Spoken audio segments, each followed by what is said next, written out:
اور شمالی علاقہ جات کہلاتے ہیں نا، وہ پہاڑی علاقہ، وہ شمال ہے، وہ اوپر کی طرف ہے۔ تو دنیا کے اندر جو بھی نقشے ہیں، بلکہ دنیا کا جب نقشہ بنایا جاتا ہے تو کرۂ شمالی اوپر ہوتا ہے، کرۂ جنوبی نیچے ہوتا ہے۔ تو یہ کیا صرف ویسے ہی لوگوں نے اپنی سہولت کے لیے بنا لیا ہے؟ اگر آپ غور کریں تو اس کے اندر بھی ایک فلسفہ ہے۔ دنیا کا نقشہ دیکھیں نا، چاہے انڈیا کا نقشہ دیکھیں، امریکہ کا نقشہ دیکھیں، مختلف بر اعظم، تو آپ دیکھیں کہ وہ اس طرح ہوتا ہے، اوپر سے چوڑا ہے، نیچے سے اس کی تکون بن رہی ہے۔ ایسے ہی ہے نا، لاطینی امریکہ کو دیکھ لیں، ادھر جنوبی امریکہ کو دیکھ لیں، شمالی امریکہ کو دیکھ لیں، اسی طرح انڈیا کو دیکھ لیں، اوپر چوڑی زمین ہے، نیچے آتے آتے جیسے اس کی وہ پتلی ہو جاتی ہے۔ یہ بالکل ایسا ہے جیسے کہ آپ کوئی گاڑھی چیز کسی دیوار پہ پھینکے نا، تو وہ اوپر تو ہے، پھر نیچے آ کے وہ پتلی ہوتی جاتی ہے۔ تو ایسے لگتا ہے جیسے زمین پگھلا ہوا لاوا تھی، تو وہ پہلے ٹھنڈی ہوتی گئی، تو جیسے جیسے وہ پگھل کے نیچے آتی گئی پتلی ہوتی گئی، اس طرح۔ اچھا ایک اور بات ہے، دنیا کے جتنے دریا ہیں وہ شمال سے جنوب کی طرف بہتے ہیں۔ آپ دیکھیں شمالی علاقوں سے برف سمندر میں گر رہا ہے، ایسا ہی ہے نا۔ اچھا پانی جو بہتا ہے وہ اوپر سے نیچے کی طرف آتا ہے نا، اگر شمال سے جنوب کی طرف آ رہا ہے تو اس کا مطلب ہے کہ شمال اوپر ہے اور جنوب نیچے ہے۔ دنیا کے جتنے دریا ہیں سب کے سب شمال سے جنوب کی طرف بہتے ہیں، سوائے دریائے نیل کے۔ صرف ایک نیل کا دریا ہے جو جنوب سے شمال کی طرف الٹا بہتا ہے۔ اور مزے کی بات یہ ہے کہ صرف ایک نیل کا دریا ہے کہ جب انبیاء کا ذکر ہوتا ہے تو کسی دریا کا ذکر ہوتا ہے، وہ دریائے نیل ہے۔ جب سیدنا موسیٰ علیہ السلام کا ذکر ہو، یوسف علیہ السلام کا ذکر ہو، دریائے نیل کا ذکر آتا ہے درمیان میں۔ تو حضرات انبیاء سے کسی دریا کا اگر تعلق جڑ جائے تو اس کے اندر معجزانہ شان پیدا ہو جاتی ہے۔ یہ ہمارے عقیدے کی بات ہے، سمجھنے کی بات ہے۔ ساری دنیا کے دریا شمال سے جنوب کی طرف بہے، لیکن جس دریا کا رشتہ نبی سے جڑ جائے وہ جنوب سے شمال کی طرف بہنا شروع ہو جائے۔ جب مصر فتح ہوا، مصر میں ہے نا دریائے نیل، جب مصر فتح ہوا تو چونکہ پرانے زمانے میں ٹیوب ویل تو ہوتے نہیں تھے، آبپاشی کا نظام کوئی نہروں کے سلسلے سے بھی نہیں ہوتا، تو دریاؤں کے کنارے آبادیاں ہوتی، کیونکہ پانی ضروری ہے زندگی کے لیے، اور سمندر کا پانی، اس وقت تو سمندر کا پانی صاف کرنے کا کوئی سسٹم تھا نہیں، تو اس لیے سمندر کے ساحل پر اتنی آبادی نہیں ہوتی تھی جتنی دریا کے کناروں پہ ہوتی تھی۔ اب دریائے نیل کے کنارے پہ آبادی ہے، مصر کی آبادی نیل کے کنارے، تو جب مصر فتح ہوا تو ظاہر ہے کہ وہ نیل کا علاقہ ہے۔ اب کچھ عرصے کے بعد دریائے نیل خشک ہو گیا۔ اب جب نیل خشک ہو جائے گا پانی تو چاہیے لوگوں کو، انہوں نے لوگوں سے پوچھا کہ دریا خشک ہو گیا تم کیسے گزارا کرتے ہو؟ انہوں نے کہا کہ یہ تو ہر سال خشک ہو جاتا ہے۔ تو پھر ہم ایک نوجوان لڑکی کی قربانی دیتے ہیں، اس کو بنا سوا کے دریائے نیل میں بھیجتے ہیں، جب اس کی بھیڑ چڑھتی ہے، قربانی پہنچتی ہے تو پانی آتا ہے، تو یہ جو نیل کا دیوتا ہے وہ قربانی قبول کر کے ہمیں پانی سے سیراب کرتا ہے۔ تو اس لیے آپ مہربانی کریں، آپ ہمیں اجازت دیں، ہم آپ سے لڑکی نہیں مانگ رہے، ہم اپنے لڑکی کا انتظام پہلے بھی جو کرتے تھے، تو ہم اس کی بھیٹ دیں گے تو نیل چلے گا، اگر یہ نہیں کریں گے تو یہ تو خشک سالی رہے گی، پھر ہم بھوک پیاسے مر جائیں گے، تو آپ مہربانی کریں ہم اجازت دیں۔ مصر کے حاکم، مسلمان حاکم نے کہا کہ نہیں، یہ میں اپنی طرف سے اجازت نہیں دے سکتا، یہ تو امیر المومنین سے پوچھنا پڑے گا۔ سیدنا عمر فاروق کی طرف قاصد بھیجا گیا کہ جی یہ سارا معاملہ ہے، بتائیے، اب اگر آپ کی اجازت ہو تو ہم ان کو اجازت دیتے ہیں کہ یہ ایک لڑکی نیل کی بھیٹ چڑھا دے۔ اب سیدنا عمر فاروق نے نیل کے نام خط بھیجا۔ اب وہاں سب لوگ منتظر ہیں، بھئی اجازت آئے، پانی چاہیے، یہ کب تک کہ ہم جو بچا کچا پانی ہے جو جوڑوں میں جمع کیا ہوا ہے اس پہ گزارا کرتے رہیں گے؟ نیل تو بہرحال میں چلانا، جلدی سے وہاں سے جواب آئے کچھ کرے، اور سب انتظار میں ہے۔ جب ایلچی آتا ہے تو سب اکٹھے ہو گئے، ان کے حاکم نے پوچھا مسلمان نے، ہاں بھئی امیر المومنین نے کیا حکم دیا؟ ان کا جی حکم کوئی نہیں دیا، انہوں نے دریائے نیل کے نام خط دیا ہے۔ کچھ لوگ اسے مذاق سمجھے ہوں گے، پاگل پن سمجھے ہوں گے۔ اب ہر ایک حیران پریشان، دریائے نیل کے نام حکم خط، یہ کیا ہے؟ اب جناب وہ جو مسلمان حاکم ہے اس نے وہ خط پڑھا، اس میں دریائے نیل کو خطاب کیا گیا ہے کہ اے دریا، اگر تو بہتا ہے اللہ کے حکم سے تو اللہ کا بندہ عمر تجھے حکم ہے کہ تو بہنا شروع ہو جا، جاری ہو جا۔ اگر تو بہتا ہے اپنی مرضی سے تو ہمیں تیری کوئی ضرورت نہیں۔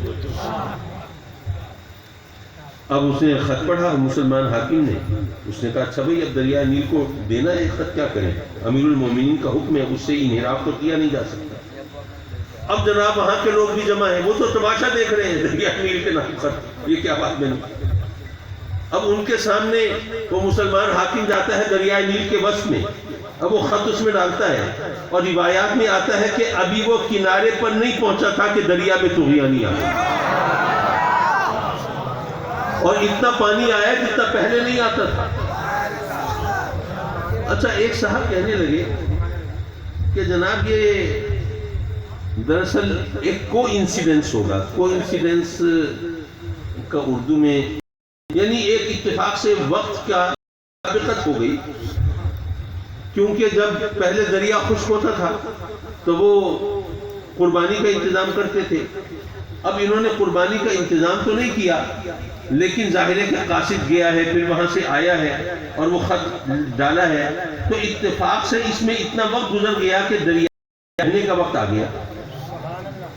اب وہ ایک اتفاق ہے کہ جس وقت وہ خط دریا میں ڈالا وہی وقت تھا دریا میں پانی آنے کا، تو ایک اتفاقاً وہ اسی وقت وہاں سے پانی آ گیا۔ آپ نے شور مچا دیا کہ جناب یہ دریا کے نام خط کی وجہ سے پانی آیا ہے، یہ تو سوائے حماقت کے اور کیا ہے، پتہ نہیں دریائے نیل پڑھا لکھا بھی ہے کہ نہیں۔ اب یہ اعتراض تو بظاہر بنتا ہے کہ بھئی ہو سکتا ہے کہ ایسا ہوا ہو کہ جس وقت دریا میں پانی آنا ہو اسی وقت دریا میں خط ڈالا ہو، اور محض اتفاقاً یہ وقت اس طرح مل گئے ہوں اور دریا میں پانی شروع ہو گیا، اور آپ سمجھ رہے ہیں آپ کے خط کی وجہ سے پانی آیا، تو اس کا سیدھا سادہ جواب یہ ہے کہ دریا تو ہر سال خشک ہوتا تھا نا، لیکن جب سے عمر فاروق کا خط اس میں گیا ہے اس کے بعد سے آج تک دریائے نیل تو خشک ہوا نہیں۔ نعرہ تکبیر، نعرہ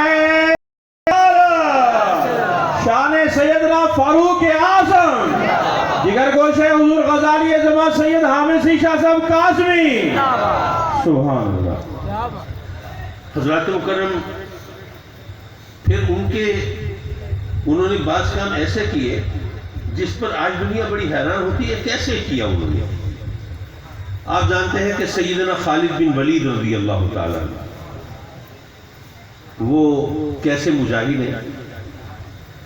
لوگ ہمیں کہتے ہیں کہ جی آپ عشق رسول کا درس دے رہے ہوتے ہیں، آپ بات کریں عمل اس کے ہم وہ ولید کی کا وہ واقعہ بتاتے ہیں،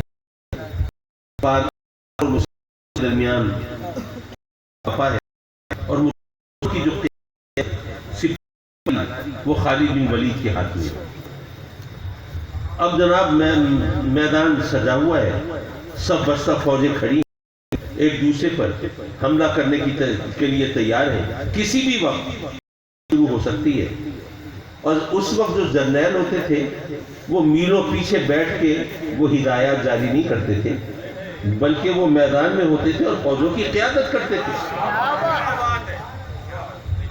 اب جناب خالد بن ولید نے قیادت کرنی ہے اور وہ موجود نہیں ہے۔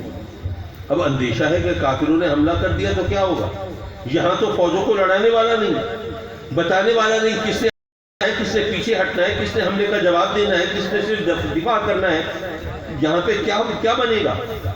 جو باقی جو چھوٹے جنرل وہ اس فکر میں ہے کہ خالد بن ولید کہاں ہے، جلدی سے ڈھونڈ کے لاؤ، جنگ شروع ہونے والی ہے۔ پتہ چلا جی ان کی ٹوپی وہ ٹوپی ڈھونڈ رہے ہیں. حضور یہ ٹوپی ڈھونڈنے کا وقت ہے, آپ مہربانی کریں شروع ہونے کو ہے. فرماتے نہیں تمہیں نہیں پتا اس کی ٹوپی کی قدر و منزلت اس کی قیمت تم نہیں جانتے. حضور بہت قیمتی ہوگی وہ, لیکن کیا مسلمانوں کے سروں سے زیادہ قیمتی ہے؟ اگر اس طرح مسلمانوں کا بنے گا کیا؟ تو آپ مہربانی کریں. اسی اسنا میں اسی تکرار میں الحمدللہ وہ ٹوپی مل گئی اور آپ نے زیب سر فرمائی اور میدان کارزار میں نکلے اور جنگ شروع ہوئی اور رب کائنات نے اپنے کرم سے آپ کو فتح عطا فرمائی.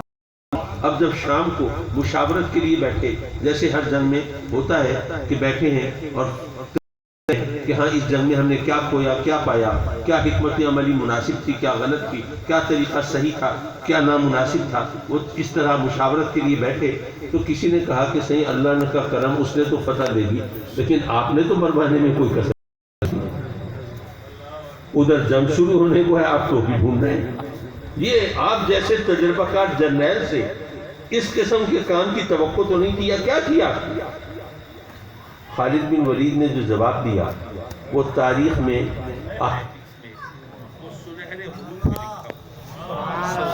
نعرے تکبیر، نعرے رسالت، نعرے حیدری. موبائلوں کی لائٹیں جلا لیں. میرا خیال ہے کہ میری آواز تو آ رہی ہے نا. بس میں اپنے تقریر کے اختتامی لمحات سے کرنا چاہ رہا ہوں.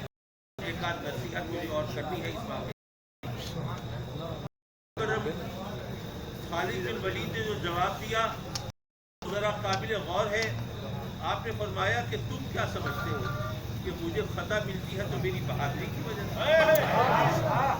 یا میری جنگی حکمت عملی کی وجہ سے, یا امور حرب پر میری مہارت کی وجہ سے؟ ارے نہیں, یاد رکھو مجھے اگر رب کائنات کی جناب سے فتح ملتی ہے تو آقا کریم صلی اللہ علیہ وسلم کے ان کی وجہ سے ٹوپی میں سلے ہوئے. نور کی برسات ہو، نور کی برسات ہو. اب خالد بن ولید پر بھی فتویٰ لگا دو. معاف کیجئے, جو میں بات کر رہا تھا وہ دوسری ہے کہ خالد بن ولید کا نام اس وقت فتح کی ضمانت سمجھا جاتا تھا, اور ایسے سالاروں کی تو ظاہر ہے کہ قدر و منزلت ہوتی ہے, وہ قدر و اہمیت ہوتی ہے. ان کو پہ بٹھایا جاتا ہے اور ان کو ہر طرح سے ریٹیٹ کیا جاتا ہے, سہولتیں فراہم کی جاتی ہیں, ان کے بٹھائے جاتے ہیں تاکہ جب یہ میدان میں آئیں گے تو مخالف کا تو آدھی جنگ تو ان کا نام سن کے وہ ہار جائیں گے.